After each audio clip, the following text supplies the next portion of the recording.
Good morning, ladies and gentlemen. Welcome to the Matzah Ballin Sports Podcast, hosted by myself, Ben Rudikoff. Hi, I'm Jacob Nickel. And here we are. We're going to be talking some sports. Let's start off. We got college football today. It's a beautiful Saturday morning. Starting at noon, we got a great slate of games. College game day today in Alabama, hosting a ranked Vanderbilt, which is a little nuts. Should be a good game. I don't know. My brother goes to Bama, and he's probably at game day right now. No, there's no chance he makes the kick if he's picked to do it though. I think Bama wins. I think it's probably a blowout. I think Vanderbilt is a little higher ranked. I think they're just ranked based off of record, not ranked based off of actual ability. I agree. You know, like Vanderbilt, right? Undefeated in the SEC. I still don't believe the hype. And maybe that's just because of my preconceived notions about Vanderbilt. I just don't believe the hype. I think they go to Bama. Bama destroys them. 21-point win, 28-point win. I'm thinking Diego Pavia. He has aura. He beat Bama last year, but I don't think he's actually that great of a quarterback. I think Bama probably wins pretty handedly. Diego Pavia has shown this season that he isn't really great with the ball in his hands, has turned it over a couple times. And I think Alabama gets a turnover and the game just goes in their favor completely. I agree. Especially because like last year was in Vanderbilt. Fans were going crazy, rushed the field after they went. This year they were going into Bryant-Denny Stadium. Yeah. You're going into Bryant-Denny. It's tough to win there. Going into Bryant-Denny, Ty Simpson looks like a megastar. 11 touchdowns this year. Like no picks. No 11 picks. touchdowns, no picks. Doesn't turn the ball over. That's what you want in a quarterback. Absolutely nuts. He looks like a stud. College game days there again. As you said, they're pre-gaming all day. They're getting ready to go. Pat McAfee's there. Who knows what he's going to do when he makes his pick? But I love Pat McAfee. He's been doing some great stuff.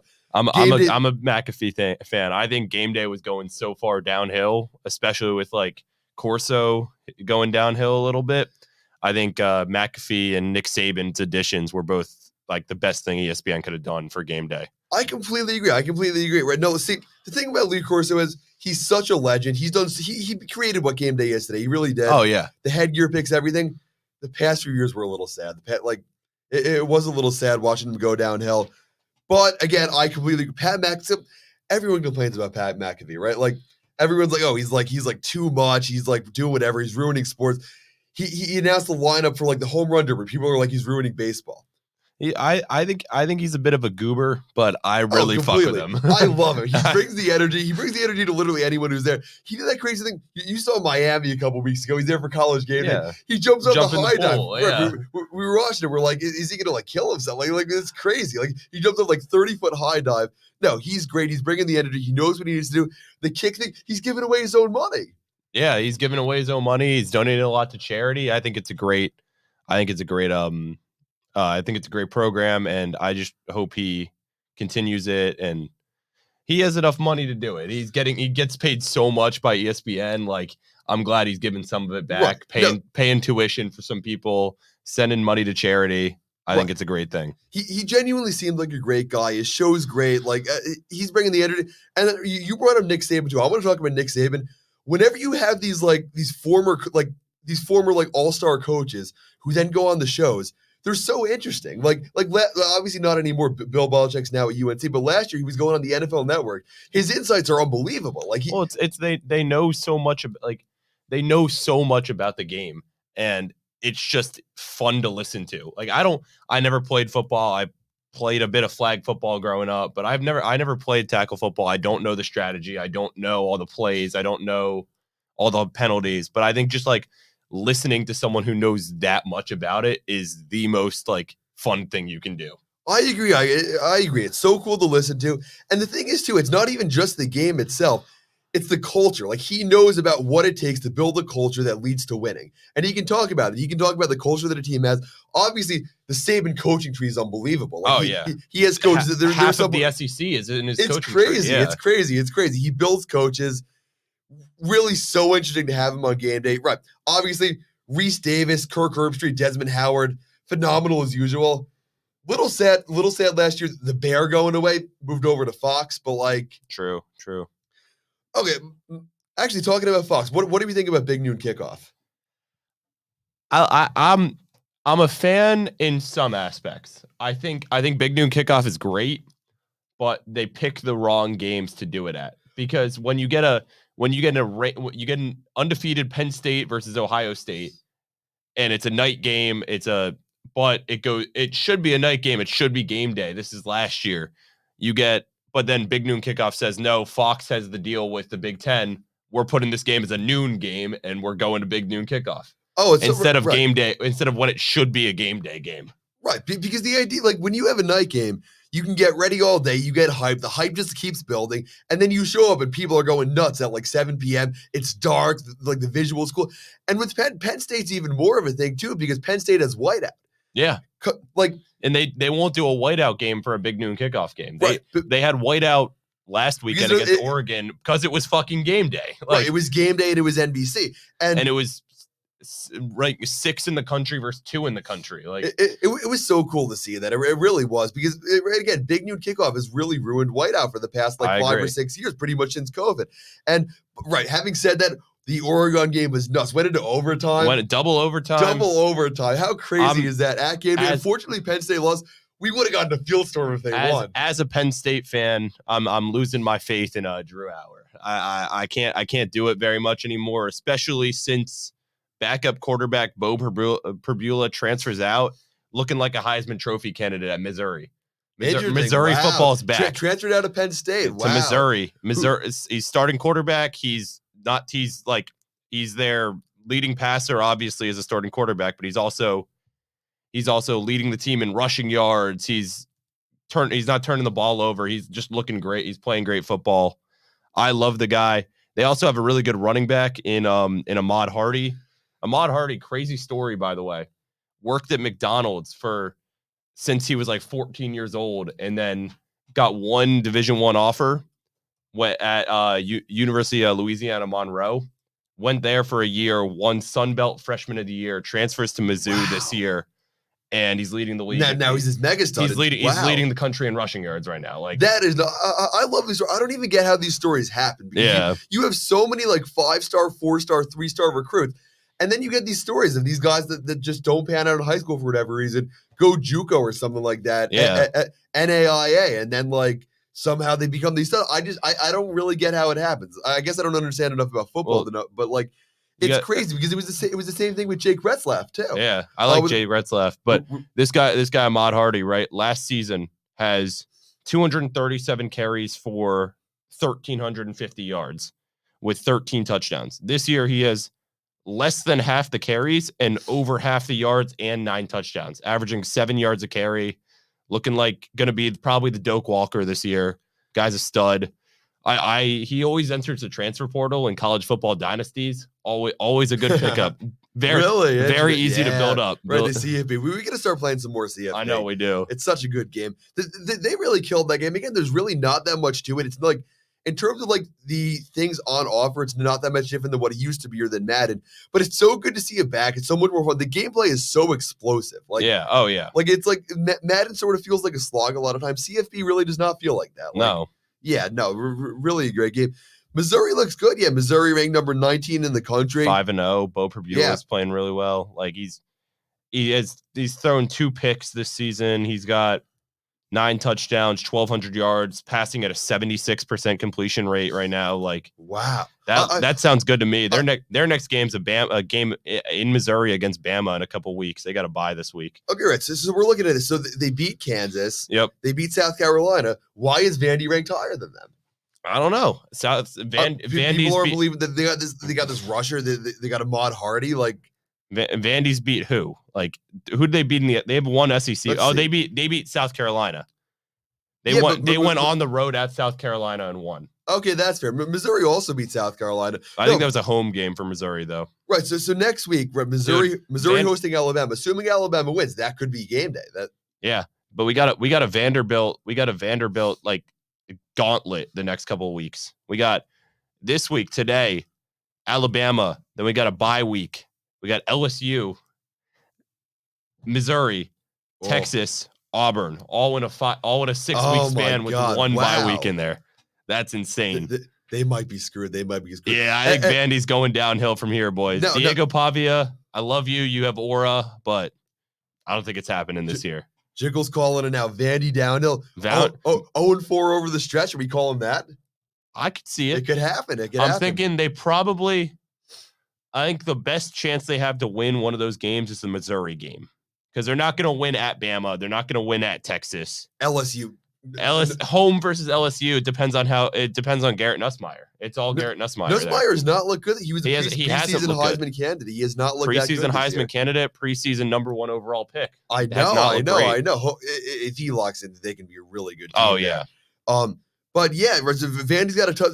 That schedule is rough. It reminds me of Florida. I think Florida has it again this year, but it reminds me of what Florida has every year, where they're actually a pretty good football team, and then they just get a gauntlet where they have where they have like a couple games in a row that are just like this week. Florida. Wait, let me look at the schedule. Okay, right.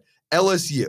Yep. Miami. Yep. This week's Texas A&M. A little bit of a reprieve with Mississippi State, who've looked good. Mississippi State have looked good. They have looked good. Well, they're home. You do not want to go on the road to Mississippi State. No, you don't. You go on the road there. The Cowbells are nuts. I don't know why no one else has thought of the Cowbells. Yeah, I don't know. You go there. It's got to be the worst. I think DJ Lagway is DJ Lagway injured right now?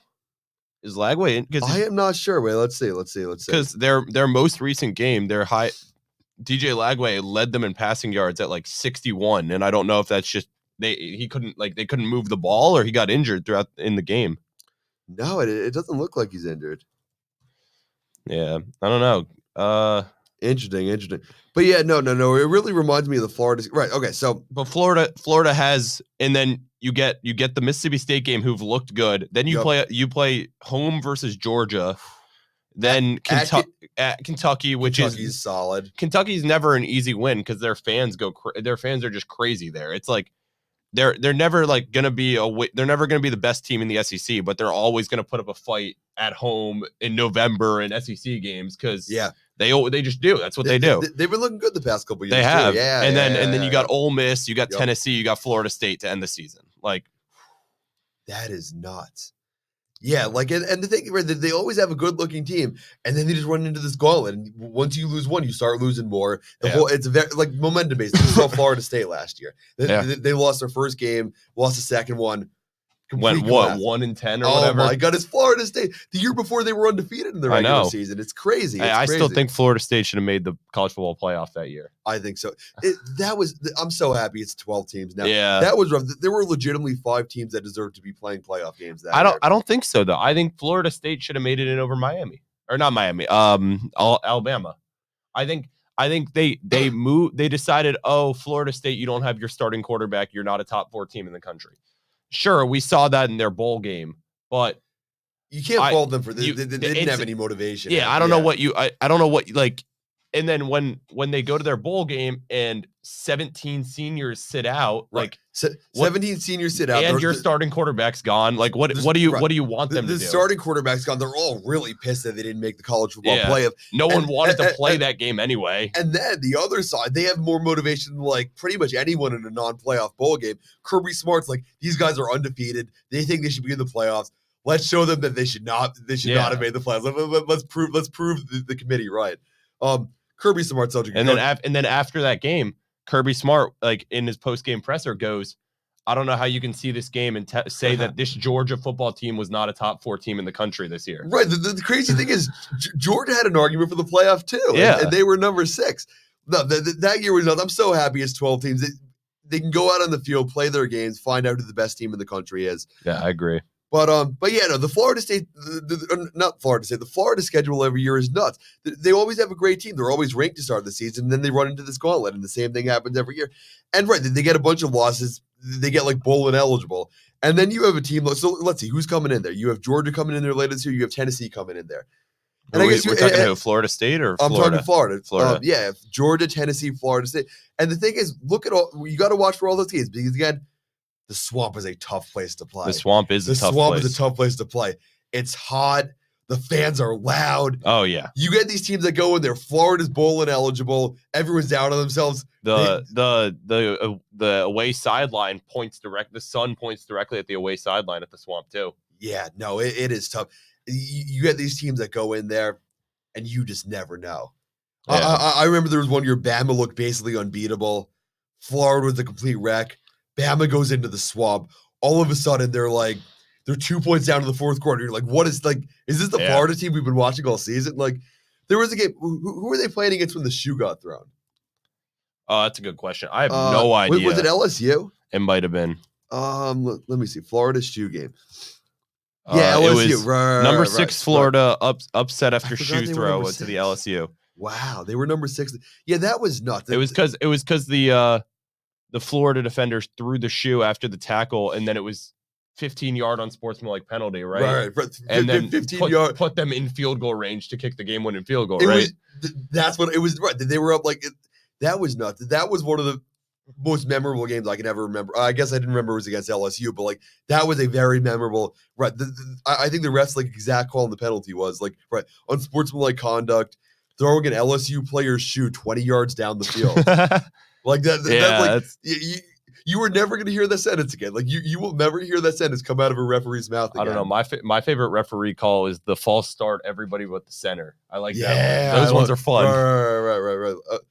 Unsportsmanlike conduct. He was giving him the business. Yeah, he was giving him the business. That was a great one. There's also one. It was an Eagles. The Eagles. I think it was Brandon Graham got called for a penalty, and it was unsportsmanlike conduct. Number 55 on the defense. He was doing something that's unlike football and just wrong, or something like that. Just some bullshit, whatever they're calling. Yeah. Okay, so what do we think? What do we think about the touchdown celebrations? What do you think about touchdown celebrations? Oh, that's a good question. Yeah. Actually, before we talk touchdown celebrations, I want to talk about one more college football game today. Big upset potential. Miami going into Florida State, 3 versus 18 night game. Going into Doak Campbell. Yeah. Wow. I want to talk about that. I think that's my upset pick. That might be my upset pick of the week, to be honest. That might be mine too. See, Miami looks good. Yeah. I hate Carson Beck, though. I do not like Carson Beck at all. Not because he's a bad player. I just don't fuck with him. He's just That's fair. That's fair. Yeah. Okay, so let's see what Miami. Give me a sec. Okay, right. So they beat Notre Dame. That was a good. That was a really good game too. Really good showing by them. Blew out an FCS school. Yep. Blew out South Florida. Who was everyone's. They were ranked, weren't they? Ranked? They were ranked, and that was everyone's That was after week 2 when they blew out Boise State. That was everyone's FCS school or group of 5 team to make the college football playoff, and then they come to Miami and Miami just blows them out. I know, it destroyed them. So I guess I get whether, and then in Florida they beat him pretty good. Florida really got nothing going. Again, it was at Miami, but no, that's right. So Miami's number 3. I just don't know if I believe the hype. I'm not saying I don't believe the hype. I just think playing in. I think going to Florida, this game, a game at Florida State. I think that's a big. I think there's just upset potential. I like Florida State's defense. Florida State's defense has looked great, except the Virginia game when their quarterback threw 3 picks or 2 picks or whatever. I think Florida State's defenses look very good.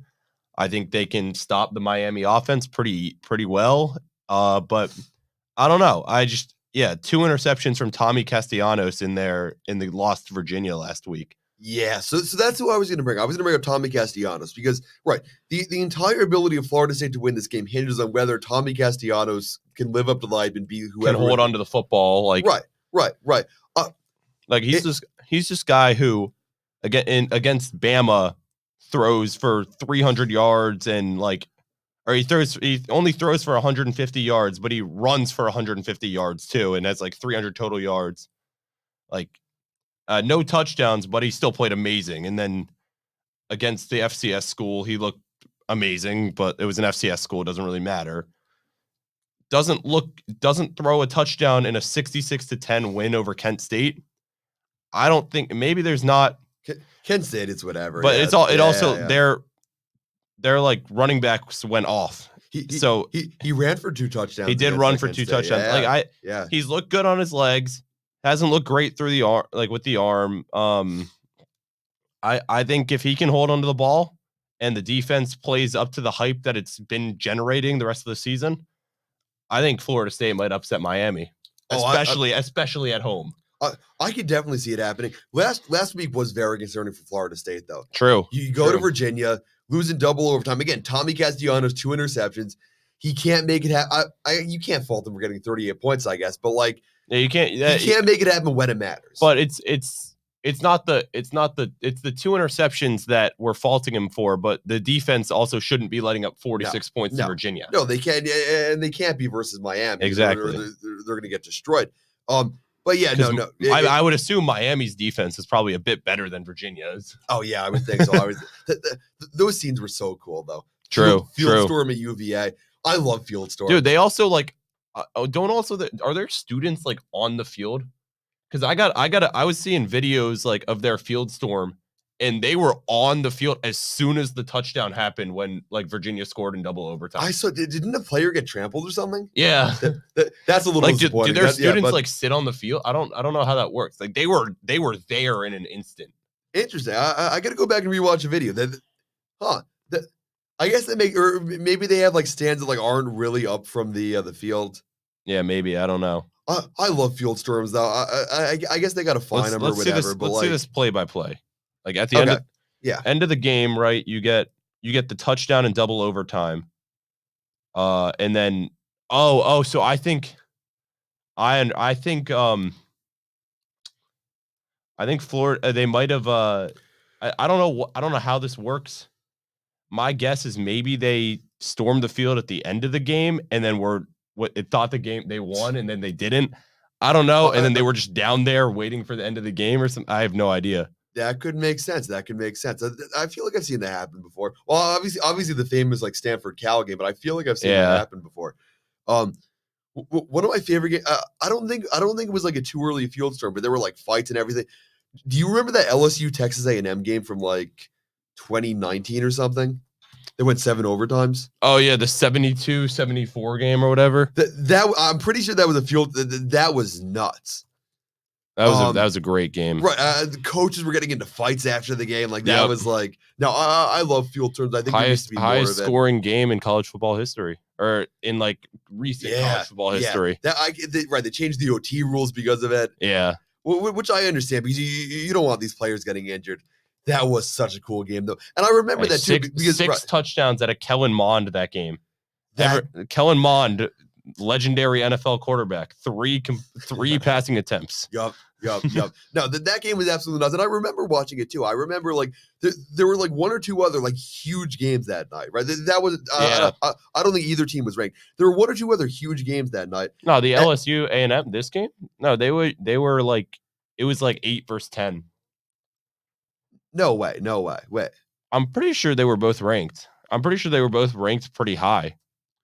What year was it? 29? Wait, what year? I think it was 2018. 2018. Let's see. No, neither of them was ranked. Or maybe LSU was. Wait. I think LSU I think finished the season ranked. I don't know if they weren't ranked during the game. No, you're right. It was 7 versus 22. Oh, okay. You're right. Okay, yeah, right. It was 7 versus 2, 9-2 LSU versus 7-4 Texas A&M. No, but I remember but there were like a couple other games that were like much bigger that night. And I remember those games finished, and I was about to go to bed because it was like 11 p.m. or whatever. Yeah. And I'm like, let's just see if there's anything else on. Just a couple fun finishes to the games. And I'm like, oh, LSU, Texas A&M, they're still playing a close one. And then I was up for the next 2 hours because overtime went crazy. The 7 overtimes. Crazy, right? Nearly 5 hours. Yeah, I don't know. Right. Let's see. Right. Texas A&M fans ran onto the field. Fine. I'm pretty sure coaches got into a fight. It's possible. I think one of the coaches was like one of the other coaches' kids. Yeah. Oh yeah. No. Okay. So LSU analyst Steve Cragthorpe reported to media that an unknown student with sideline credentials had punched him in the pacemaker. Nice. So then the student was Texas A&M staffer Cole Fisher, Jimbo Fisher's nephew. Like, that's funny. That is nuts. That is crazy game, crazy aftermath. No, yeah, but I love field storming. That should be a great game. You know what that made me think of? You know the Texas A&M baseball team when the kids called the dugout and said, "Get Minter up." Yo, get Minter up. So the reason that made me think of it is because the guy who called, his dad was a coach of Right. A&M baseball, so he somehow took the number off his dad's phone or whatever. But fun fact, the guy they caught running to the bullpen wasn't actually AJ Minter. I know. I saw that. I saw that on Twitter last year. I was like, oh shit. Yeah, no, it's a little sad that like the myth isn't true, but like no, that was like that is one of the greatest Frank. That's a legendary video to get the actual number of the bullpen. Like, yeah, no one's ever even thought of that before, right? And then the guy starts running out. They all start celebrating. I guess it wasn't actually him. That was nuts though. That was nuts though. Minter was good this year too. Good for the Mets. He looked great for the Mets. Then he got injured. A little sad. We can talk about the Mets later. Hopefully we got Josh coming on at 11:30. Yeah. We'll see if he wakes up for it. True. If not, we'll just talk about baseball anyway. Penn State playing UCLA today. How are we feel? 0-4 UCLA. How are you feeling about that, dude? If Drew Howard doesn't have at least 4 touchdowns, I am going to be walking to the Penn State football field and punching him in the balls, and then putting Ethan Grunkmeyer on the field. In Ethan Grunkmeyer, we trust. Okay, so I was going to talk about Penn State. So Penn State is weird. Like, unlike pretty much any other Power 5 school in the country, Penn State sticks to their quarterbacks for years and years and years. Yeah. You had Sean Clifford. He was there. Well, Sean Clifford was also good. Sean Clifford. He was good. I love Sean. Sean Clifford's like Penn State's record holder in everything now. Oh, he's right. He was there so many years. He was good. He started as like a redshirt sophomore, then started as a redshirt junior, started as a redshirt senior, and then started for a 4th year when he got the extra COVID year. Right. Okay. Yeah. So he I think he was technically in college for 6 years. Right. Started for 5. Started for 4 or 5. I don't know. Okay. Interesting. Yeah. No. He was there forever. No. But he redshirted in 2017. 2018 he was a backup. For Trace McSorley. 2019 he started. He started 2020 in the COVID year. Started 2021. Started 2022. So 5. He was in college for 6 years. Started 4 of them. Was a backup for 1. Wow. Yeah, he was there for he was like the face of the Penn State team. And now you have Drew Aller. He was good too. Right. He was good for us. Right. And now you have Drew Aller doing the same thing where he's going to be there forever. But hopefully he's not. Drew Aller will get 3 years of starting at Penn State. He'll be fine. People were saying he could have gone into the draft last year as a true junior, and they said what's it called? GMs were saying he would have been probably the best first quarterback taken off the list because he has all of the tools to be a great quarterback. He just isn't. He just hasn't been great. And interesting. And Penn State, Penn State's always going to have a defense that is willing and ready to win a national championship. Right. The offense is just never explosive, and that's the issue. And I don't know. Drew Hour's our age. He's a March of 2004. He's a senior. He's a true senior. He never redshirted, and this is his 3rd starting year as a starting quarterback, and hasn't shown improvement. He hasn't improved, and that's the issue. And last year he was great. He threw more interceptions than ever, but he also threw almost a third more passes than he did last year. And in his first year at Penn State, 2023, Penn State went 10-3. He threw for 2,600 yards and 25 touchdowns to 2 interceptions, and he looked great. Right. But that was Penn State's defense probably at its worst than it's been in the last couple of years. Yep. Last year was throwing more picks. He was still winning games, but he was throwing the ball more, and he completed the ball he showed improvements in completion percentage. He showed improvements in downfield throwing. He showed improvements as a runner. And then somehow this year you're thinking he might be the guy. And then we're oh shit. Yeah. Probably Penn State's defense is probably going to be the best it's been in a while this year. Right. This could be the year. Yeah. He's got all the tools to be a great starting quarterback. He's 6'5". He's 220 pounds of muscle. Right. Crazy arm. Can throw the ball anywhere on the field. just hasn't proved it. And like I was saying, Heisman, he was my preseason Heisman pick. That may be me as a Penn State like truther, but he was my preseason Heisman pick. And I say, like I was saying, he'll probably, if he wins the Heisman, he's going number 1 in the draft next year. Right. As like, and I could very well see that happening. I don't see it happening right now. He's got to start playing better. Yeah. But he's got to pick it up if Penn State if he wants to win a national championship. Yeah. He's got to pick it up. And that pick, you got to start doing it now after that Oregon loss. And and he threw the pick against Oregon in double overtime. Like that pass was in no way the right throw. No. And I'm just looking at the play, like I'm like, when has Penn State ever ran through the ball, like thrown a play action wheel route to a tight end on 1st and 10? Like, no, I get we haven't done that before. It's like we're trying to trick them, get in the end zone because they scored and didn't get the 2 points. So if we score, we get the 2 point, we win. I get we're trying to like trick them or something. You can't throw like. He threw the ball straight to the defender. Right. The ball was thrown straight to a defender. You cannot, right. Again, it's what we talked about before, right? You need to make the plays when it actually counts to win football games. I get it. That was the read. The read was open, but you threw the ball 5 yards shorter than it should have been. Right. Like if you throw it, I don't know, like 10 feet higher than it actually was, you get the ball going over that defender, and Luke Reynolds goes up on the sideline, catches it up here. Exactly what he was trying to do. What he was trying to do, but because you throw like a high back shoulder fade to your tight end off that play action, that's 15 yards right there, or it's a drop, or you put it where only your receiver can get it. Right. Throws it short directly at a defender. Yep. And I don't know. He also, and that was only his second pick of the season, but that's probably the biggest interception he's ever thrown in his life. Yeah, that's a huge one. Again, we're talking. You got to make the plays. To win or actually, games. He can't. In another big time moment, he threw a pick actually against Oregon as well last year, Big Ten championship. Penn State down 8 with like a minute and a half left, driving down the field. He throws it. He tried to throw a back shoulder fade to a receiver. Threw it short.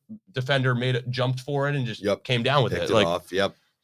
You gotta like they say, big time players come from the big time plays that they make, and I have not seen Drew Allar make a big time play in his career. No, and that's like you get someone like Tom Brady, right? Like he was not the most talented quarterback ever.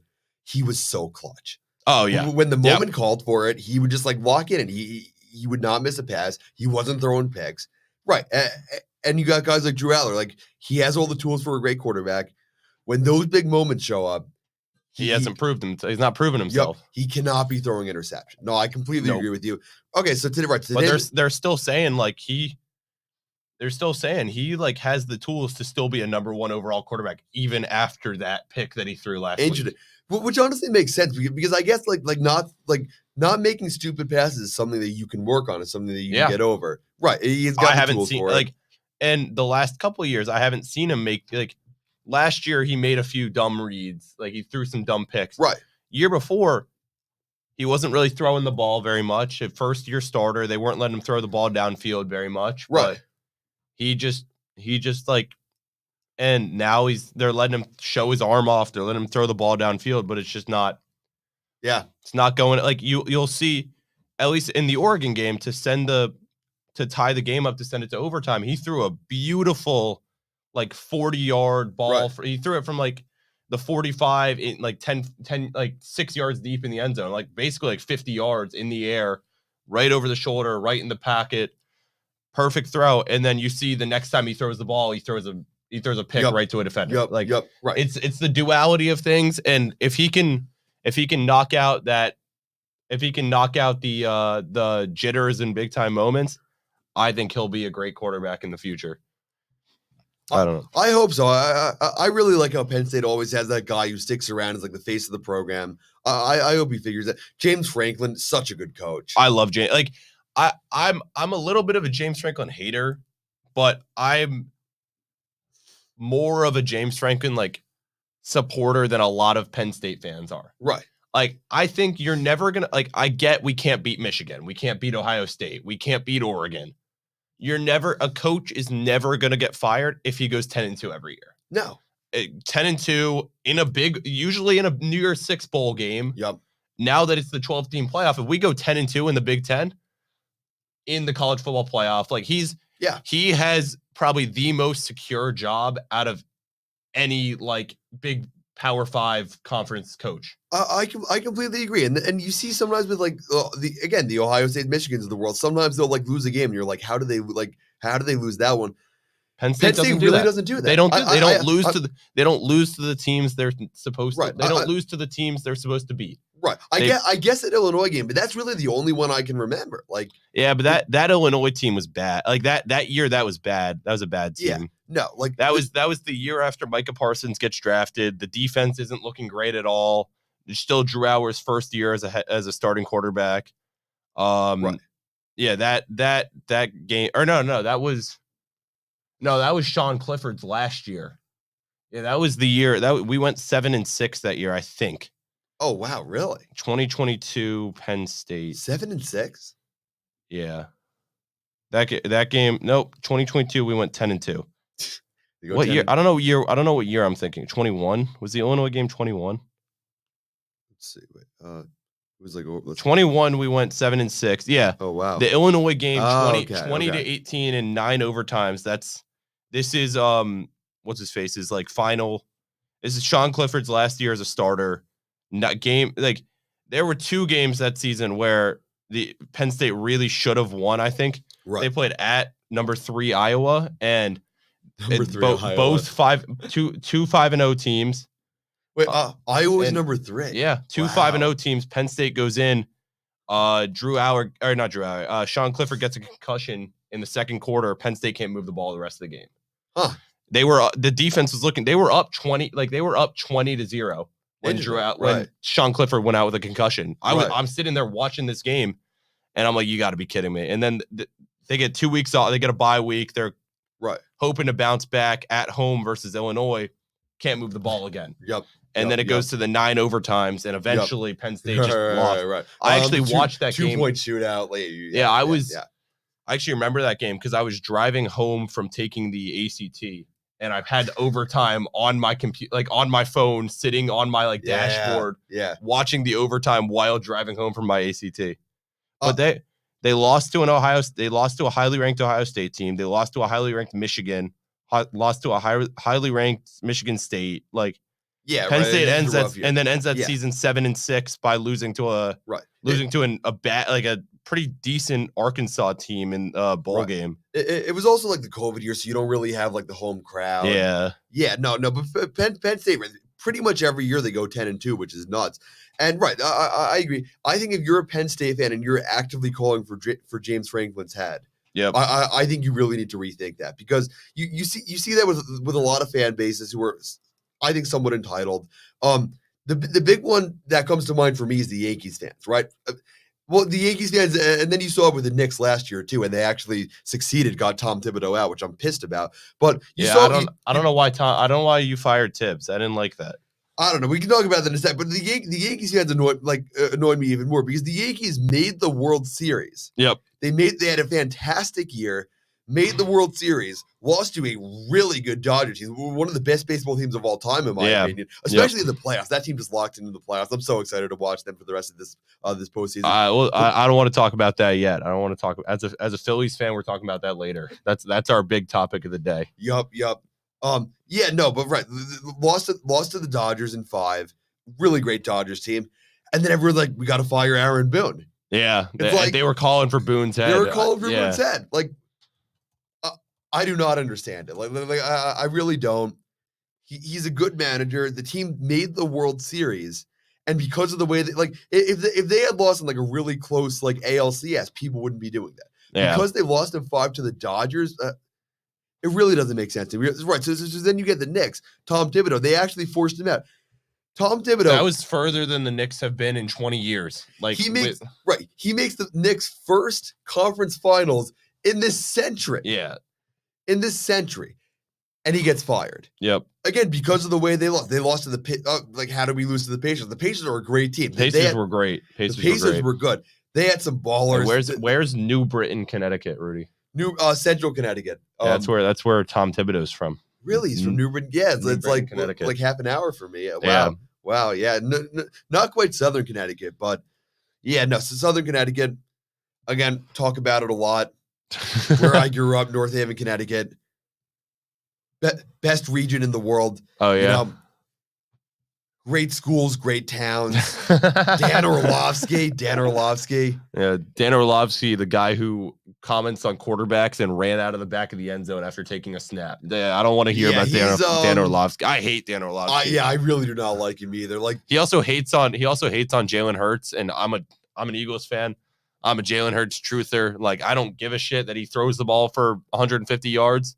If we're winning games, it doesn't matter how many yards he has. No, doesn't matter at all. It does. Right, you guys are one of the best teams in the country. And then you see games where Jalen Hurts, like you get games where in like the Super Bowl 2 years ago when we lost to the Chiefs, they were Chiefs defenders claiming Jalen Hurts was the best player on the field that entire game.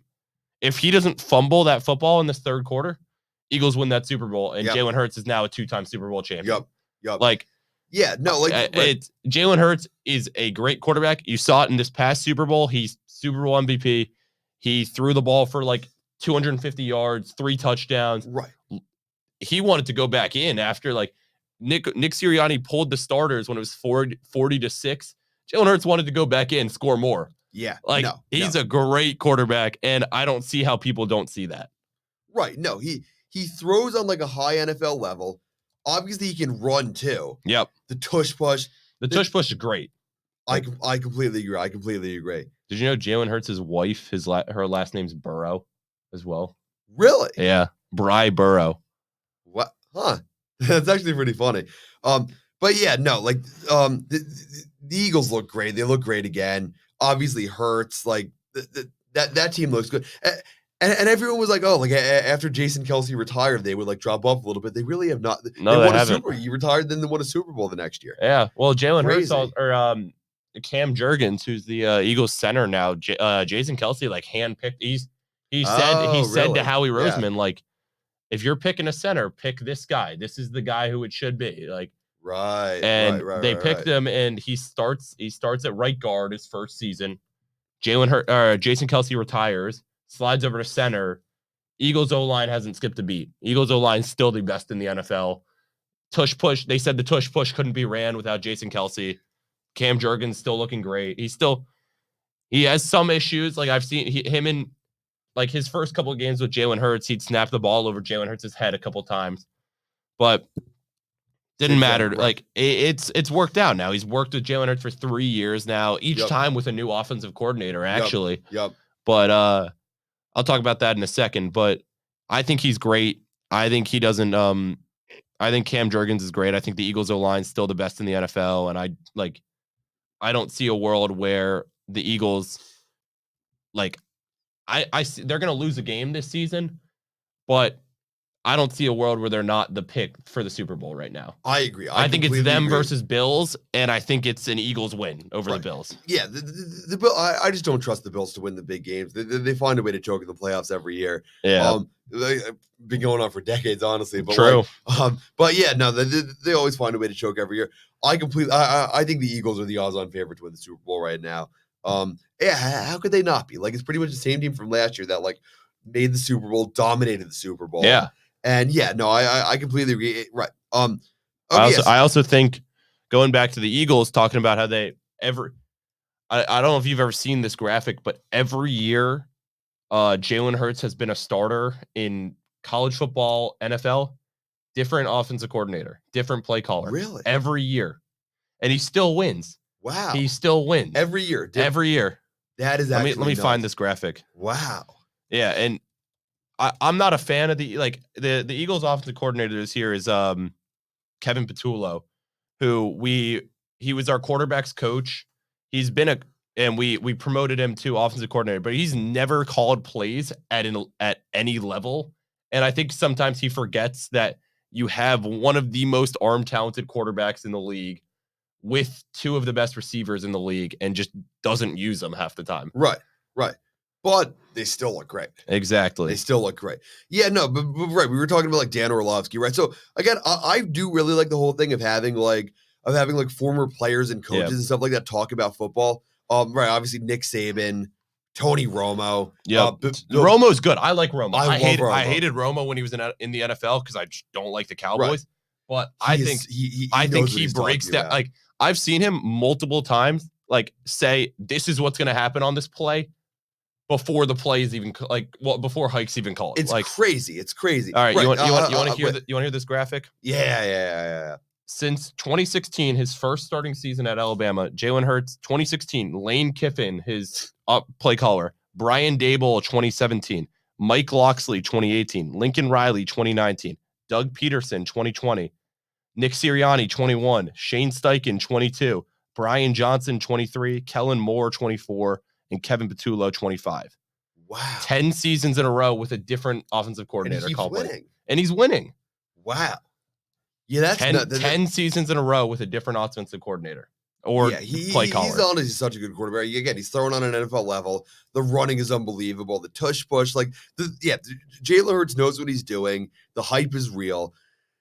But yeah, no, right. So we were talking about like right. So you obviously got like Saban, you got Tony Romo. Bill Belichick was good last year when he was on NFL Network. Yep. At some point, they went too far with like what former players and coaches they were having on TV. True. And Dan Orlovsky is the epitome of them going too far. Dan Orlovsky is the Kendrick Perkins of football. I completely agree. Like, why do I need to hear Dan Orlovsky talk when we could have like some sort of like journalist who's been doing this all his life, actually knows what he like? Yeah, like Dan Orlovsky was I get he was a quarterback in the NFL for 10 years, but was he a good quarterback? Fuck no. Like I would rather hear a journalist or them just like pick an actually good quarterback. Like I would love to hear Eli Manning's breakdown of the game. Eli Manning, Peyton, I'd love to hear. Like on Monday Night Football, I'd rather watch the Manning cast than any other than the ESPN one. They're such like entertaining personalities. Yeah, Peyton especially. Peyton, like I remember Peyton hosted like SNL, and he was like, true. He killed it because right. He just like knows like, yeah, no, he just like knows sports. He knows entertainment. Love Peyton Manning. But yeah, no, Dan Orlovsky is the epitome of them going too far. The other person who I think they went too far with is like Tom Brady, right? So Tom Brady, basically he walked into the number one analyst spot on Fox. Well, because that was Greg Olson's spot. Greg Olson was great. He was phenomenal. He was awesome. He's the number two guy. I'd rather watch the games he calls. And then they're like, oh yeah, Tom Brady, best quarterback of all time. Oh, he gets this slot. Like, and then Greg Olson now he just sits on like the Fox countdown, the Fox Sunday countdown, but no one watches the Fox Sunday countdown. Everyone watches the ESPN Sunday countdown to listen to Rex Ryan and Randy Moss and Teddy Bruschi. I'm not watching the Fox the Sunday countdown. Like, no. So Greg Olson, who I think was great at commentating and analyzing, doesn't get the hype he deserves. Like I completely right. He was great the couple seasons he was there. Yeah, and then they bring Tom Brady, and Tom Brady just not that good of a commentator. No, I agree. He's not that good. It's not even like he's not horrible to listen to or anything. He always gets Eagles games too, and he hates the Eagles. And it's you can tell in just like the way he talks, he hates the Eagles, and it pisses me off. He's just not that good at commentating. He's not practicing enough. And I think it's cool. I guess he got the mega contract, but like, why could he not be like the number like three on the number 3 or 4 team to start? And then you trade him up for a couple of years and eventually you give him the number 1 spot. They put him, his first time ever commentating was week 1 as the Fox like game of the week. Yeah. You can't be doing that. Like, I agree. And him being new showed immediately. Like it really did. Whatever. He's calling everyone a stud, which is what I do, but I'm also not like Fox's number 1 color analyst. Not every sentence you say includes, oh yeah, he's a stud. Right. And I do use the word a lot, but again, I'm down here in the Lafayette Skillman Library basement, co-hosting the Matzah Ballin podcast. I am not starting week 1 Fox's game of the week, like Tom Brady. But yeah, okay. I also hate the Brady most valuable player thing he gives out after games, like the award he gives. You know what I'm talking about? What's the point of that? It doesn't do anything. Right. Right. But yeah, no, I think at some point they went too far. I really like any of like the sports shows with journalists on them. I was a big Dan Le Batard fan back in the day. Oh, I don't know who that is. You remember the show where he would have his like dad on, his like Cuban like I don't know that. I don't know who that is. Yeah. So he was this guy from like Miami. His dad was like a Cuban immigrant. He had like ESPN show like highly questionable with his dad on it. Yeah. His dad would just like literally say whatever he wanted. I love all the shows with journalists. Obviously, you know, pardon the interruption, right? Oh yeah, of course. Yeah, they're great. They're still on. But my favorite commentator is still Joe Buck. I'm a Joe Buck guy. I like Joe Buck. I love Joe Buck. Joe Buck is so overhated. He really is.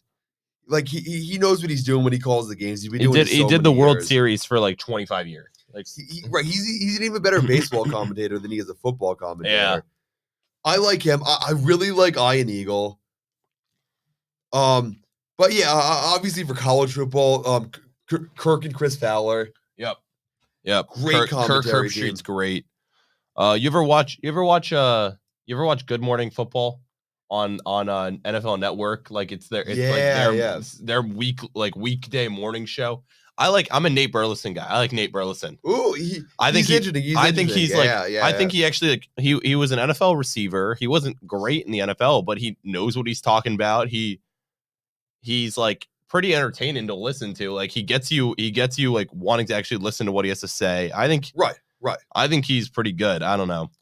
Yeah, no, like I think it's very right. You got to have a guy who knows what they're talking about, and you got to have guys that bring the entertainment factor into it. Yeah, and that's something that Tony Romo really did well too. Like a big part of the entertainment factor with him is that he's like drawing the plays beforehand that they literally run. He's calling every single play, and it's nuts.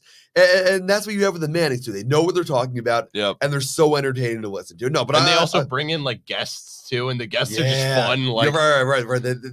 They have like Mina Kimes on. I love Mina Kimes. Mina Kimes is one of my favorite sports commentators. Like she knows what you're talking about. Again, hilarious. Again, part of that Dan Le Batard, like what's like not a coaching tree, like an analyst tree, I guess. I don't know. Tree, but having an entertaining commentary, like one of my favorite commentary teams of all time. This isn't even sports. Maybe my favorite commentary team of all time, John Anderson from ESPN, John Anderson, John Henson, Wipeout. Okay, yeah. They were incredible. You ever watch American Ninja Warrior? I was going to bring them up too. The two guys, I don't know their names. Akbar, Nat Eisman, Akbar, Bajabi, and Mila. Yeah. Dude, they are so They're good. So cool. They're so good. They've been doing it for years and years. They obviously love what they're doing. Like, no, I love that show. Watch it every year with my dad. Like, it's like, but like, right. The entertainment factor in a commentary team is a very underrated thing. It can make the broadcast so entertaining to watch. Yeah. Akbar, Baja, the BM, I don't know how to pronounce it. Yeah, no, I love those. Right. He's got all his quotes. Like, love those guys. He was an NFL player? Yeah, he does stuff at NFL Network. I didn't even know that. Dude, what? Yeah. He was a defensive end for the Raiders and the Chargers? That's cool. Oh, he went to Crenshaw. Awesome. He's from Crenshaw. Wow. You ever watch All American? Ever watch that show? No. Yeah, that guy's from Crenshaw too. It's a show. It was on the CW, and it's just like this kid. It's based on a book written by Spencer Pasinger, who was a former Giants player who grew up in like Crenshaw, which is like one of the like more like one of the worst districts in LA. Right. He went to Crenshaw High School and then got brought in by a coach of the Beverly Hills high school football team. Oh, really? To go play for Beverly Hills. And that's like he made the NFL because of that. And that's his story. And then they made like he wrote a book on it, and they made a show based on the book. But it's like the show just like got crazy out of hand after like season 1. Like when it became more about like gang violence than football. People just stopped watching. Like people were watching for the football. Right, people were watching for the football. Like so. I guess I'm criticizing this, and at the same time, one of my favorite shows is like Blue Mountain State, which is like football. But I love Blue Mountain State. Yeah. But Blue Mountain State always marketed itself as not being about football. Yeah. Like it was like a parody of the college football culture and everything. But yeah, no, that's super interesting.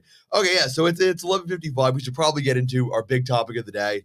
Playoff baseball. Today, playoff baseball. The NL and ALDS start today. 4 games. Yep, 4 games. Main event of the day, 6:38 p.m. Dodgers, Phillies. On the mound for the Philadelphia Phillies. We'll go. Let's go with this one last because this is probably the best game. Probably the best That's series. True. Let's talk about that one last. That's fair. Let's start. First game of the day. Yeah, start of the early of the 2:08 the day. Cubs, Brewers, TBS. I don't know. I think maybe like the Brewers have all season were the best team by record, but I don't know if that's inflated by getting to play the Pirates like 18 games a season or whatever, or them getting to play like right. I don't know. I can't think of the divisions right now, but NL Central, the NL Central, like I guess the NL Central was actually good this year. The Reds, the Reds were good. Well, actually, the Cubs. Oh, they probably played they probably got a bunch of wins against the Cardinals right. and So you have the Cardinals and the Pirates. But then above that, right, you have the Cubs, the Reds, and the Brewers. But the Reds were also like statistically the worst team to ever make like the playoff in the 6-team like playoff. Oh my God, I can't believe that. Oh yeah, should we talk about the Mets? You what are our thoughts on the Mets? So let's talk about the Mets before we talk about the playoff. So this year, obviously last year was unbelievable. Last year the Mets make the playoffs on the last day of the season. No one thought they were going to make the playoffs. The Mets had Verlander. The Mets had Justin Verlander and Max Scherzer on the team, and missed the playoffs by a good amount. They weren't that close either. The Mets had Verlander and Scherzer, missed the playoffs like 2 years in a row by a good amount. Yep. Then offloaded them, kept the contract. So now you have the Mets last year, the same team, minus 2 of the greatest pitchers of all time, but still with their contracts, and miraculously they make the playoffs, make it on the last day of the season. Incredible series against the Brewers. Pete Alonso hits one of the biggest homers I've ever seen. Basically got him a contract the next season. Yeah. Pete Alonso is one of the biggest homers I've ever seen in Game 3. I think he's leaving. the Mets this summer, by the way. I hope he doesn't leave. He's been like, everyone's like he's overrated. We all know he's overrated, right? Every Mets fan and every baseball fan completely understands that he's overrated. He is the culture of the team. Oh, and he's the polar bear. He's our guy, homegrown. He's been the culture of this team for the past 6 years. I will be very, very, very sad to see him in another uniform if that ends up happening. But anyway, Pete Alonso hits one of the biggest homers I've ever seen. Go to the Phillies, beat the Phillies in 4. The entire team's playing unbelievable. Lose to the Dodgers in 6. Cannot even complain about that. Again, we talked about the Dodgers beating the Yankees. Yeah, they beat the Yankees in 5. The Yankees were a better team than us. The Dodgers, best, one of the best teams I've ever seen. Probably the best baseball team I've ever seen. Definitely the best playoff team any of us have ever seen. Dude, that Freddie Freeman home run, grand slam, walk-off grand slam in Game 1. It was nuts. Dude, we were all sitting in the foyer, and all the Yankees fans, like... Right, they're all losing their minds. They're all losing their minds about it. Right, and we're like, right. Yeah, no, we lost that, but we made the NLCS in a year where we had the same team that missed the playoffs the 2 years before without Verlander and Scherzer. Exactly. And so then this year, we're all hyped. We get Juan Soto, by far the biggest contract in the history of baseball. We get Juan Soto. He has a slow start to the year, but the Mets started the year off great. He has then he locks in. And then the Mets turn around. NL Player of the Month in June. He's somehow not an All-Star. I'm still pissed about that, but that's another thing. Christopher Sanchez is the biggest snub of the All-Star game. I agree. Right. We got to get the Miz in there. We got to get the Miz in there. 5 games started, and we got to get him in the All-Star game. Yeah, okay, right. So the Mets start off great. We are 21 games above 500. And then we begin a slow, months-long descent into despair. Mets record since All-Star break. I'm looking it up right now. What do we got? What do you think the Mets record since the All-Star break was? I don't want to know. No, you don't want to know? I don't want to. No. I'm going to hear. What was the Mets record since the All-Star break? 28-37.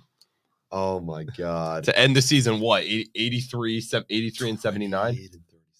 Or are you 83 and 79? Something like that, yeah. Right. So we've had collapses before. This is the worst. Yeah, probably. I guess it's been worse. But this was no. It's been worse. We blew like a 7-game lead to the Phillies in like 20 games or something back in the day. It's like this year the Phillies were down 5.5 games, and then within 3 weeks we're up 12 or something like that. This was systematic. This was a slow, systematic, months-long collapse. And then towards the end of the season, it finally starts looking up like the last week. Looks like we might make the playoffs after all. And then the Marlins played spoiler. And then we lose a series to the Marlins at the end of the year. We lose it, and it was even the Reds lost that game to the Brewers too. We needed to win. The Reds needed to lose. The Reds lost to the Brewers in that last game, and we lost to the Marlins. The Marlins, the offense couldn't get anything going. Pete Alonso hits one of the hardest hit balls I've ever seen. Direct line out to like the center fielder. Yep. I cannot believe it. I really cannot believe how it ended. The whole thing, it's whatever. It's what it means to be a Mets fan. Anyone, I was seeing like Instagram reels about it yesterday. Anyone who hopped on the Mets bandwagon last year and is now like, I'm a Mets fan now, right? Now you know what it's like to be a Mets fan. Last year was an anomaly. You now understand what it's like to be a Mets fan. Best fan base in the league. It is depressing at times. Yeah, it really is. The Mets are not the best fan base in the MLB. I don't know what you're talking about with that one. We're the best fan base. You're not. We're the best fan base in the MLB. Whatever. This year didn't work out. Next year, I'm sure we'll come back strong. Wait, before we move on to the playoffs, I'm just thinking we got to talk about let's talk about expansion. The expansion talks. Yeah, let's talk about expansion. Yeah. But yeah, Mets. You think Mets are coming back next season? I don't know. I don't know. I like Mark Vientos. I hope he has a better season next year. I hope so. He went crazy really against the Phillies last year in the playoffs, but I think he was. I wish he has a better season next year. I actually like the guy. We have a really good young base pitching. We have these 3 megastud pitchers. Unfortunately, they were all basically asked to be these megastuds and like come up in September and like lead this team to like the playoffs. Yeah.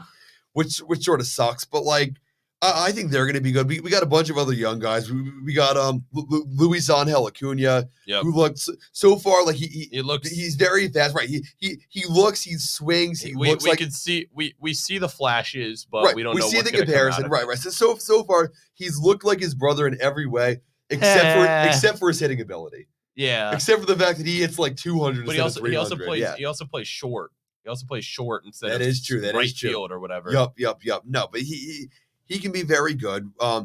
Brett Beatty, obviously. We have this good young base. I think we can be good for years to come. Yeah. The season just sucked. Yeah, the way it ended sucked. At the end of the day, whatever. Okay, let's talk about expansion. I just wanted to bring up like the fact that they're doing the expansion talks, bringing 2 more teams to the MLB to bring it to 32, and they're talking about 8 divisions of 4, right? I keep seeing the division's going to be the Mets, the Phillies, the Red Sox, and the Yankees. I love that. That might be like that division might have more hate than the NL East or the NFC East in football. Like the NFC East between the Eagles, Cowboys, Giants, and Redskins or Commanders. That is the most hateful division in any sport. I think Mets, Yankees, Phillies, Red Sox gives that like fucking exceeds that by a mile. I agree. I think that's gonna be crazy if that actually ends up happening. Right. No, when everyone talks about like tradition or whatever, that I don't care about tradition. Fuck tradition. If that's the division that comes out, fuck tradition. That is going to be nuts. I know. And that would give us like 8 Subway series in a season. Like, right, like 8 Subway series. You're gonna have like Yankees, Phillies divisional game. Yeah. Oh my god, Phillies, Red Sox. Yeah, Phillies. Dude, you guys hate each other. Like we hate all 3 of those teams. Oh, it would only be worse if it was like the Braves would be the 5th team. Right. If the Braves were the 5th team, absolute cinema. Right. I will be sad to see like Mets Braves as a divisional rivalry. Yeah, go me away. too. The Mets and the Braves, like I was talking about this with my dad. Like we honestly might hate the Braves more than we hate the Phillies. No, that's not true. We have this is something not that many people know about. I just found out about this year. The Mets and the Braves have a scheduling thing that they will do with each other. Where if they have a Thursday game like against each other at one of the places, and the other team has to go like halfway across the country the next day, they will intentionally schedule it as a night game instead of a day game, just to screw the other team over. I think a lot of teams do that. I think it's just I think I don't know. I always like the Phillies Mets when it's the 4-game series, the 2-2. Those ones are kind of fun, but it's like 2 games, a day off to travel, and then it's 2 games at the other stadium. Yeah. That's what we have done with the Yankees at times too, I think. Really? The Yankees, maybe First the Red Subway Sox. series? Yeah, I don't know. But very okay. So expansion. Where do we want the teams? Where do we want the team? That's a good question. So I don't know. We're already getting a team in Vegas. Yeah, Vegas for sure. Well, because that's the A's. The A's are moving to going Vegas. I think you got a team in the Bay Area in San Francisco. You have the Mariners in Seattle. I like a team in Portland. Ooh. I like Portland, Oregon. Portland, Oregon, I think is getting a team. I might like that. Yeah, because you're losing one of the Bay Area teams in the Oakland A's. You want to keep baseball fandom on the Northwest. I think Portland, Oregon gets a team. I like that. Yeah. Or Vancouver. I could see Vancouver too. Oh, another Canadian. I could see a Vancouver team. That would be right. Another Canadian team would be nuts. You could bring back the Expos. You could bring back the Montreal Expos, but I'm saying you got to keep the Northwest fandom because you're losing the team end. You're losing the Oakland team. You're right. Okay, I would go for a team in Vancouver, maybe like Austin, Texas. Yeah, Austin could get a team. I'm thinking the other. I could see a Louisville team. Ooh. I can see Louisville, Kentucky, because you got Louisville Slugger. Louisville Sluggers. Louisville Slugger makes like 90% of the bats that MLB players use, and you don't have a team there.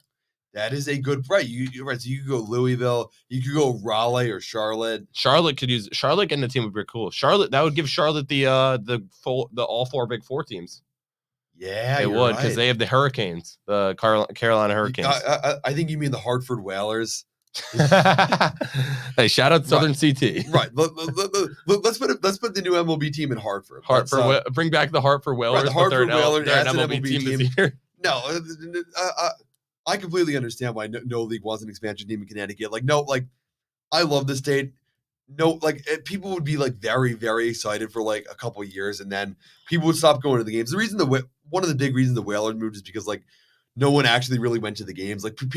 People are more into the Whalers after they left than when they were actually here. Well, it's the same with the Devils. The Devils in New Jersey, they play in Newark. They play in the Prudential Center. No one, who the fuck wants to go to the Prudential Center? No, right. Unless you live 5 minutes from there. Right. Well, actually, Eric Grayson would like to go to the He's a big Devil. We got to have him on at some point to talk about the Devils. No, but the Devils are the Devils are the only real New Jersey team. I get the Giants and the Jets play in East Rutherford, but they're claimed by New York. They're New York teams. Yeah, the Devils are right. I guess it's because hockey is so Northeast centric. Yeah, you got to have a team in New Jersey. You got a team out on Long Island. Yeah, true. The Islanders. Islanders are. Yep. UBS Arena, beautiful arena. You've been? No, I haven't. No. I want. That looks like a really cool arena. Their old arena was maybe the loudest sports arena in the country.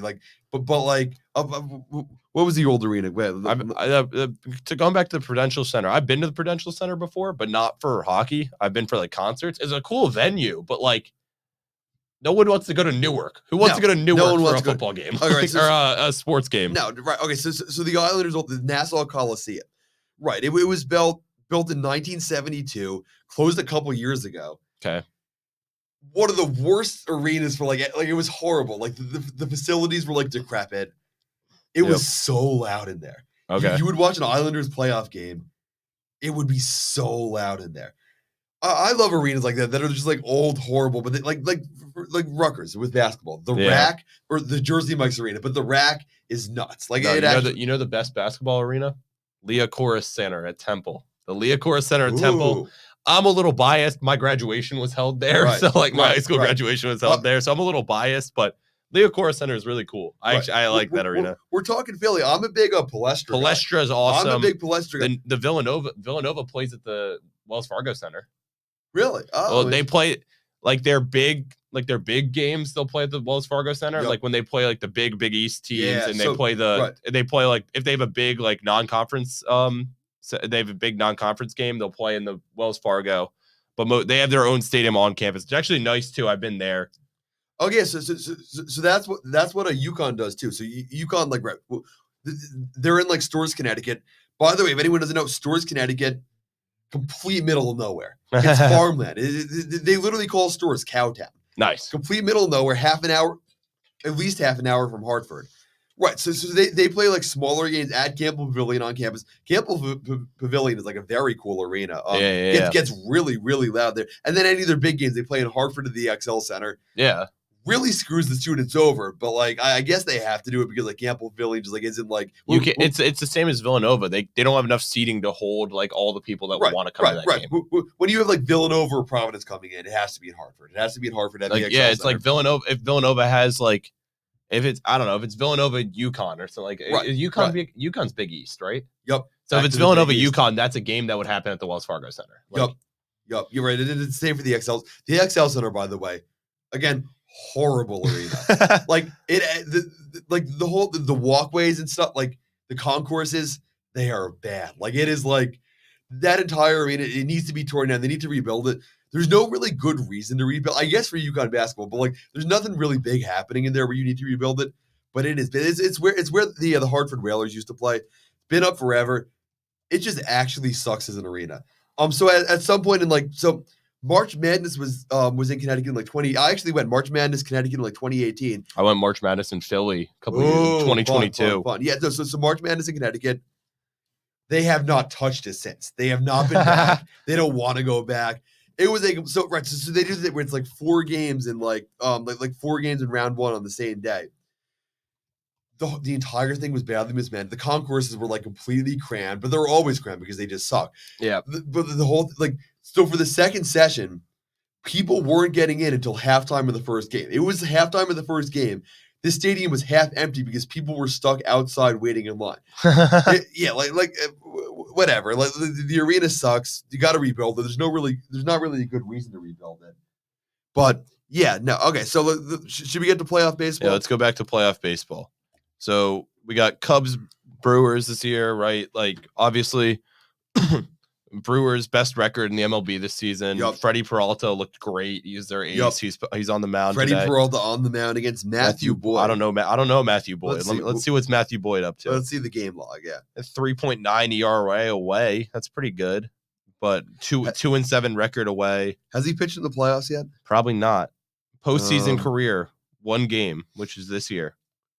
He's been looking good. Wow, he does look good. But okay, I think he's allowed. Yeah, okay. I think the Brewers are probably going to win today because I think Freddie Peralta being on the mound wins that. Yep. But I think the Cubs might win the series because I think that at least to my knowledge, the Cubs, both of the most recent times they've played the Brewers, I think they've won the series.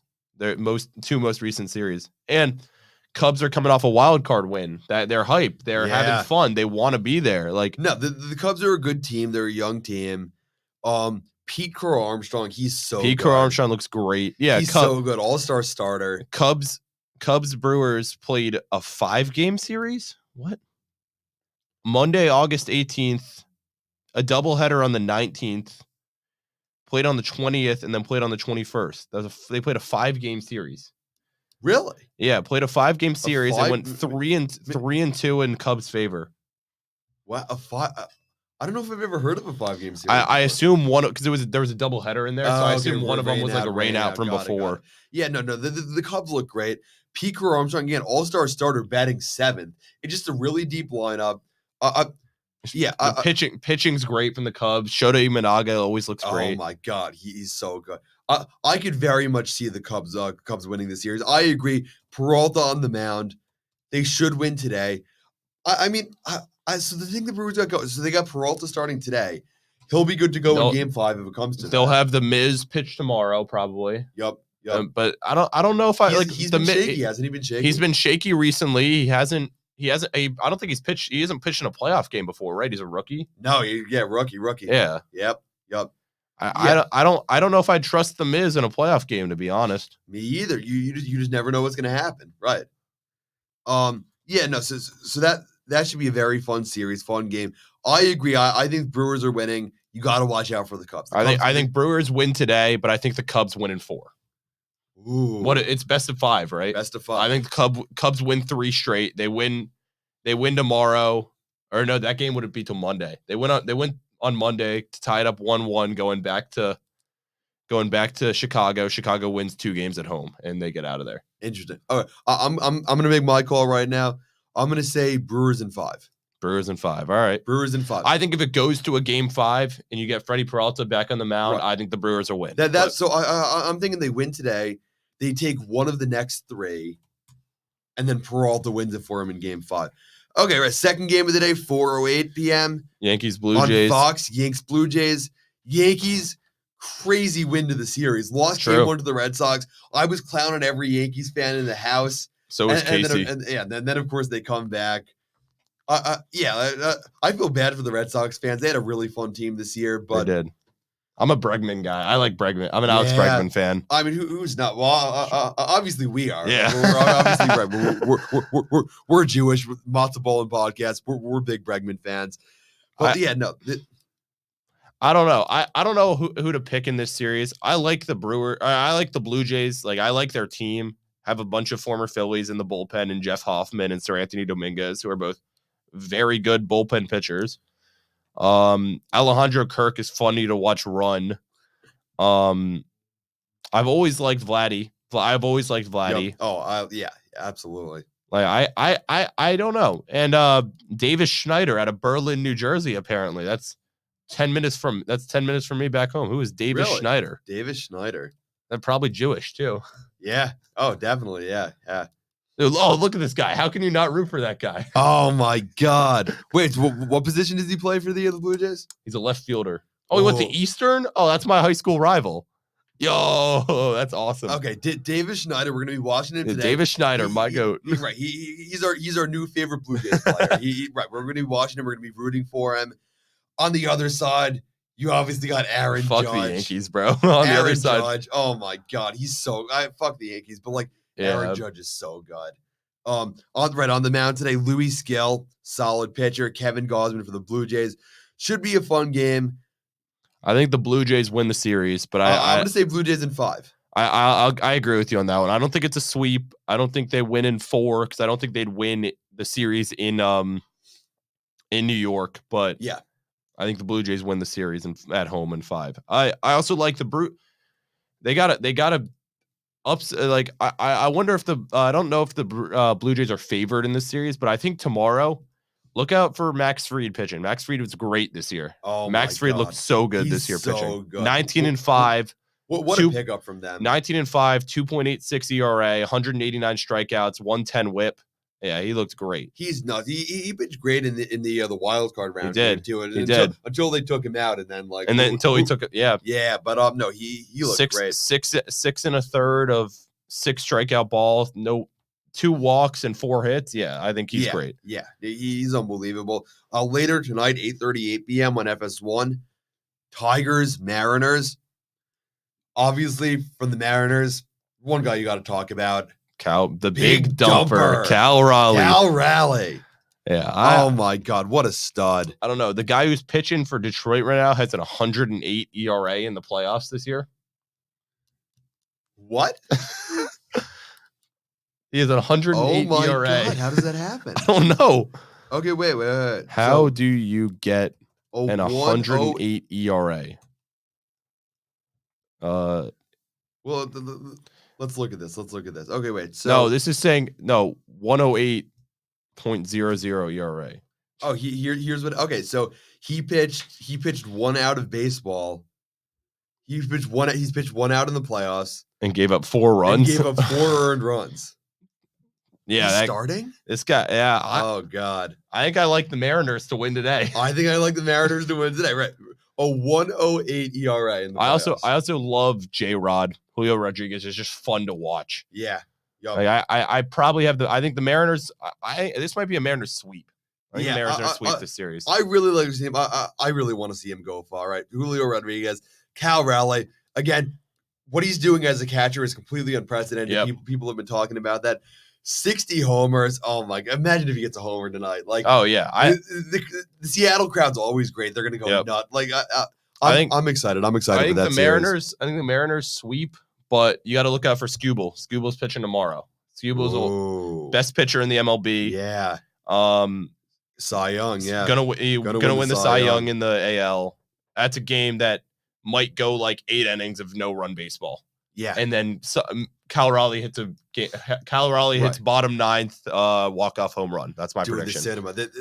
They got to start having you write the script. Dude. Exactly. Jacob Nichols, the script writer. Yeah. Okay. All so right, big game. Big game series. of the day. Game of the day. 6:38 p.m. on TBS. Dodgers, Phillies. On the mound for the Phillies, the Southpaw, Christopher Sanchez. Yep. Biggest all-star snub this year. All-star snub. They put the Miz in, who had pitched 4 starts before they picked him. Like, come on.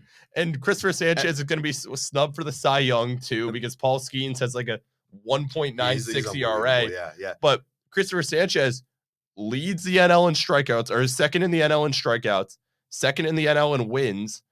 But they're going to give it to Paul Skeens because Paul Skeens is like a bigger name, and 1.96 ERA is pretty fucking crazy. He was very especially with a 10-10 record. Like, yeah. I feel bad for the guy. I feel bad for he's on the Pirates. It was I saw a tweet actually talking about Paul Skeens. I saw a tweet about him that said if the Pirates in the time he was in games, right? Like he's made like 53 career starts or something like that, right? In the time that he's in games, if they had given him more than 3 runs of run support in the time he's in games, it's like a 33-6 record. Right. But then if they would have probably made the playoffs. And then going to 4, it's like 35-1 or something like that. That's like, nuts. It's just, wow. It's something like that. Just saying, like, if they gave him run support, he would have, yeah. It's sad. The Pirates also have what's his name? Catcher. O'Neal Cruz. Oh, O'Neal Cruz. I was thinking O'Neal Cruz. I'm thinking of the their catcher was a number 1 overall pick too. Tim something maybe. Let's see. Catcher number 1. Joey Bart. Yeah, I think. Yeah. Wait. Let's see. Was he a number 1 pick? Henry Davis. First pick of the 2021 MLB draft. Yeah, no, I hope this team starts to lock in next year. We get to see Paul Skeens playing some meaningful baseball. It was the same thing. We would always talk about like obviously Mike Trout and then Shohei Ohtani when he was on the Angels. Yep, such good players doing Trout's still doing incredible stuff. Yeah, and he hasn't played a meaningful game of baseball in his life. No, and or in the MLB. Also, fun fact about this guy Henry Davis.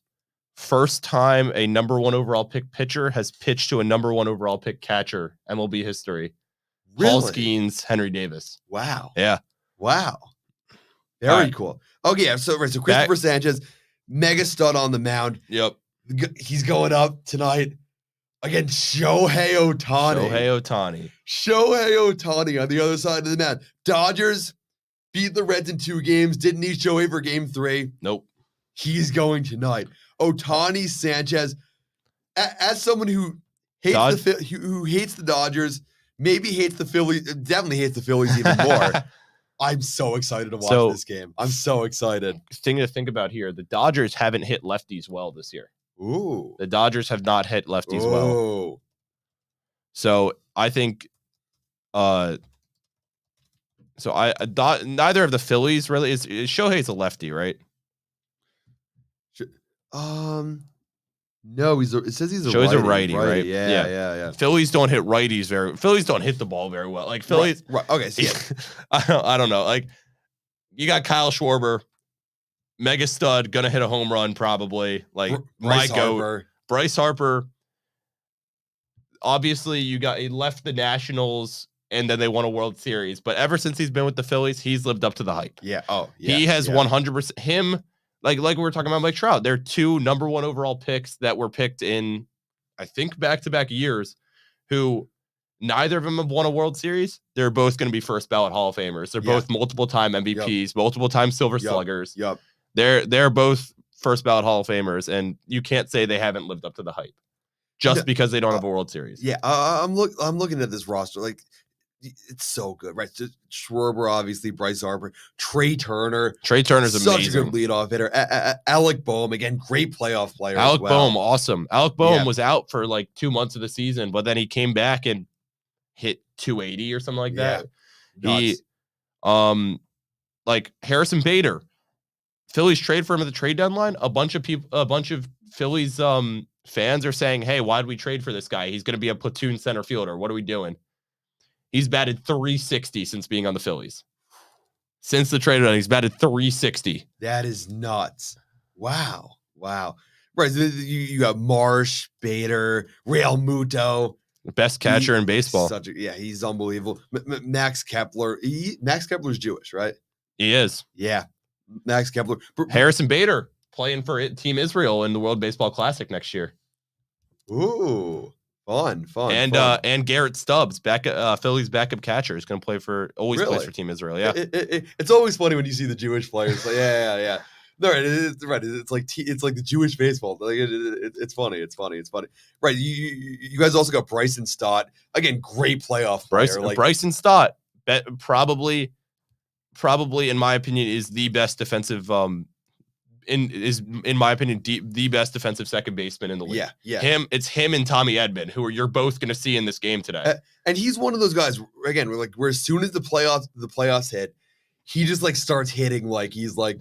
And he also being a 9 hitter, he's also like acting as a second leadoff hitter. Oh yeah. He gets on base.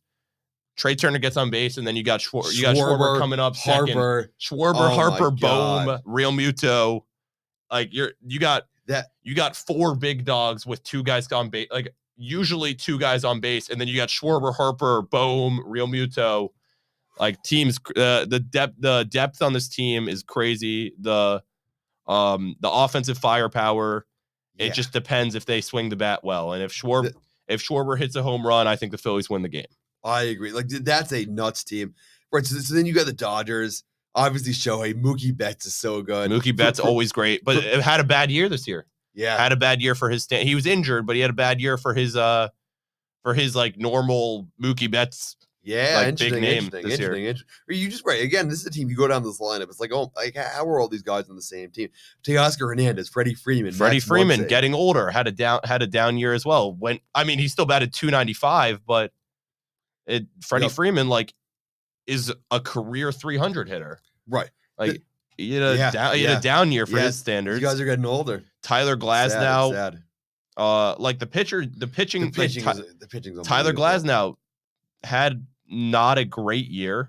He went 4-3. He was injured for a lot of it. Had a 3 ERA. Yep. You got Tanner Scott, who had a bad year with a 4.7 ERA. Like he's their catcher, right? Or not their catcher, their closer. For the Dodgers, also playoff time, you got to talk about Kike Hernandez. You do. Kike Hernandez is so good in the playoffs. He's another one of those guys. He just like he like the playoffs that he locks in. He just like relearns how to hit basically. I think Teoscar Hernandez is the X factor in this game.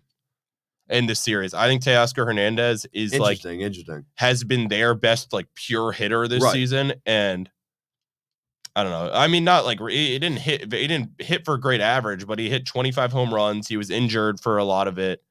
I think if he's great in the postseason in his career too. So, right. Okay. So that and we were talking about pitch. We were talking about pitching. When you talk about pitching with these teams, we cannot be remiss to mention one of the best closers in baseball, the Durantula. Jared Duran, crazy trade deadline pickup. Yep, can't believe you guys got him. Well, so we actually our first pick was we wanted Mason Miller from the Athletics, but you can't really beat giving up the number 3 prospect in baseball, And then Jared Duran has been fantastic. He's blown. I think he's blown 2 saves. I think he has like a 11 of 13 save percentage or a save. He's unbelievable. The speed that he throws at is crazy. Yep. Again, stuff that's like never been seen before. No, and obviously the walkout. Yep. The walkout is nuts. I remember that first game, the trade deadline, everyone's pumped. Yep. The lights go off, the fire starts going. I saw him in person. I know. I saw him in person. He blew a save when you saw him. He did blow a save when I was there. No, but you got No, he didn't. He blew a save the night before. Oh, got it. Yeah, no, but you you got the walkout. The lights go dark, like the fire starts going everywhere. You got like the spiders, like the tarantulas, you get the song. Everything goes on fire. Everything goes on fire. And then he pitched 4-pitch inning. Yeah. Unbelievable. Yeah, Unbelievable. He's completely worth the hype. I'm excited to see that walk out of the playoffs. He also the game I was at, he was 2 strikes away from an immaculate inning. When he went to close, he came in 3-pitch strikeout, and then he had and then 1 strike, and then threw a ball, and then threw like 102 at a guy's like up here, and so like I don't know. Yeah, no, like well, I'm also talking with like my friends at home, and we're like, he throws 102 high and in, and then 89-mile-an-hour knuckle curve low and outside. You just can't hit it. You can't hit it. It doesn't. Crazy. It's just it doesn't happen. I love the concept of closers. Like I do too. The idea that you have this guy like comes in for 1 inning when you need him. If they're good enough, they are basically unhittable. Yep. They always have the punch out pitch, like the pitch that no one can hit. They also have they also just have aura. They also get a great walkouts are crazy. Like you get like Edwin Diaz, who I hate. Edwin Diaz as a Phillies fan. He always pitches so well against the Phillies. The Tommy Trumpet song is great. Right, Timmy Trumpet, right. Timmy Trumpet. Narco, yeah. Right, they had Timmy Trumpet there in person. You got Mariano Rivera. You got the Enter Sandman. Oh, my. Right, it's iconic. It's iconic. The entrances are iconic. Ryan Helsley, well, and Trevor Hoffman back in the day. Hells Bells. Yeah. Obviously, Durant is so cool. Yeah, but all right. Let's go with our Phillies Dodger pick. I think the winner of this series wins the World Series, to be honest. I think the winner of this series wins the World Series. I agree. I like the Phillies here. As a Phillies fan, I want to root for the Phillies. I'm picking the Phillies to win. I think the Phillies are going to win the World Series. In my opinion, they're going to go starting order of they're going Sanchez tonight, obviously. They're going to go Luzardo game 2 because I think they're going to want because Ranger Suarez is such a good Ranger Suarez was a better pitcher on the road than Luzardo was this year. And Ranger Suarez is just a playoff performer, right? I think he'll pitch game 3 in LA. I think Sanchez can go back for game 4 if it goes to game 4. And then I think they'll probably have Luzardo at home to close it out. Okay, game 5. So here's the question. So I know either the NL or the AL are off tomorrow. So the NL. So the NL has today, Monday, Wednesday. It's today, Monday, Wednesday, Thursday, Saturday. So that's actually bad for the Phillies getting Luzardo back for 5, or because it's one less day. Well, it's Monday to Saturday. Oh, okay. Luzardo would pitch Monday. Right. Okay. Luzardo would pitch Monday. Okay, Monday to Saturday. Okay, that's fine. You're right. And then you get Suarez. If Suarez pitches Wednesday, Suarez can go in the bullpen for game 5. He can go in the pen and come out in the bench. He did that against the Padres a couple of years ago when we were in the NLCS against the Padres. He came out and closed. He closed out, I think, game 5 against the Padres, or maybe it was the Braves. I think it was the Braves series. Actually, I love that about playoff baseball too. You throw rotation out of the window. You do whatever it takes to win baseball games. You put your 3 best pitchers out there and you let them go. I love playoff baseball. Like the thing is, like everyone's like, oh, playoff baseball isn't like indicative of who's the best team is. We all know that, and it is still so much fun anyway. There's a 162 game season that determines who the best team in baseball is, and then playoff baseball is just nuts. Yeah. Like there's really nothing like it. We have a rule in the DU house when playoff baseball is on and your team's playing, that gets priority on the Foyer TV. Right, that automatically. It's not that way for the NFL playoffs. No, playoff baseball is different. Playoff baseball is legitimately different. I'm so excited. All right, let's get your pick. Give me your pick. I'm going to agree with you. I'm going to say Phillies in 4. I think I'm going Phillies in 5 because I know we won a series in LA. LA's not that tough of a place I know to it's not. We won a series in LA, so I could see us actually taking a game in LA. Yeah. I think we're not losing at home. No. The Phillies are going 2-0 at home. I could see us taking a game in LA. I'm being safe and going Phillies in 5. Yeah, I'm going to say Phillies in 4. Again, the Dodgers pitching is great. The Phillies lineup is so good. I know. So is the Dodgers, though, but not quite what he used to be. Though. Exactly. It's not quite what he used to be. Everyone's getting older. I think the Phillies lineup is too good. Most complete team in baseball. Yeah. Hate them, but you guys are good. I have a very good feeling about it. Yeah, and I think with that, that's been the first episode of the Matzah Ballin Sports Podcast. That's pretty much it. Wait, is there any random sports thing you want to plug? Any big games, events you're looking forward to? Loft Lehigh. Oh, the 172 or something. Most played football rivalry and most played college football game in college football history. Number 172 this year. Loft Lehigh about a month and a half. It's going to be nuts. Lehigh showed out last year. Lehigh carried the goalpost 4 miles to the river. Yep. That is SEC school type stuff. Yeah, I know. That's what Vanderbilt did. That's what Vanderbilt, like, if we win this, we're not going to take the goalpost. We're not taking the goalpost. We actually suck as like a student. I'll storm the field. Are you storming the field? We're definitely going to storm the field if we win. But if we, I hope we take the goalpost. Like that is so. That is one of the coolest things you could do. Like storming the field and taking the goalpost down, throwing them in the river is one of the coolest things you can do. We'll try to make it. Hopefully, we win the game. We'll try to make it happen. Yep. We will be leading the charge. Of course. We'll be leading the charge. I got a sports plug next week. World Grand Prix darts. Oh. One of the 4 or 5 biggest darts tournament of the year. Double in, double out. I'm so pumped. Stephen Bunning. Yep. For anyone who does not know about darts has the most aura of any sport ever.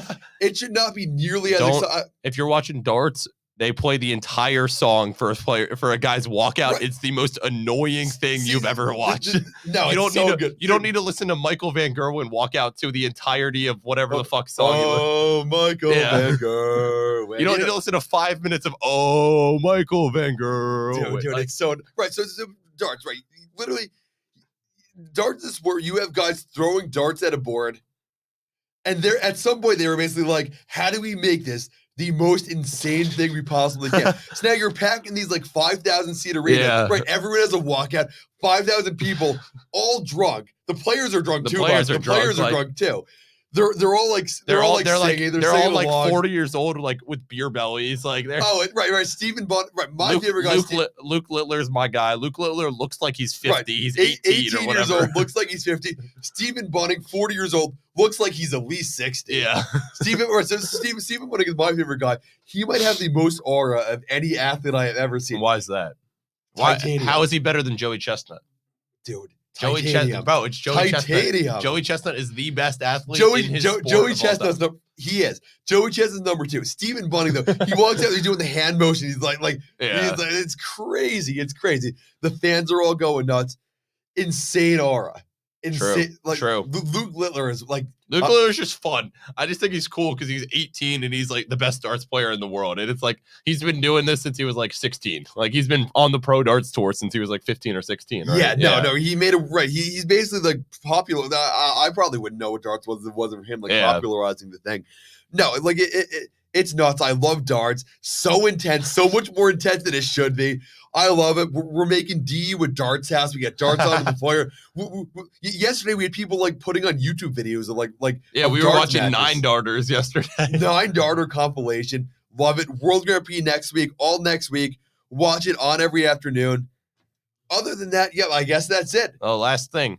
Watch out for Kente Edwards, best running back in the FCS. God. Right, we said we were going to talk about how Kente Edwards, starting running back for Lafayette College, almost joined DU. Almost a DU. Should have been best running back in the FCS. Watch out for Kente Edwards. Dude, leading FCS in rushing touchdowns. Yeah, and he was leading in rushing yards before last week. He's so good. Yeah, I agree. He's so good. Today, probably going to put up at least 3 touchdowns. Oh, yeah. Against who are we playing today? Who are we playing Buffalo today? Or something like that? Let's see. Lafayette football. No, but Buffalo's FBS. There's no way they're coming in. Fordham. Fordham. Game starting right now. Yeah. All right. Fordham coming in. Conference game. Lafayette's going to win. Kente Edwards rushing for the moon. Best running back in the country. Not just FCS. He'd be better than any FBS running back too. Absolutely. Mark my words. Absolutely. With that, that's pretty much the end. The Matzah Ballin podcast first episode. I think it went great. I think it went pretty well. All right. Sign off. We'll post this. Yeah. Shalom. We will see you. We will see you next time. Goodbye, friends.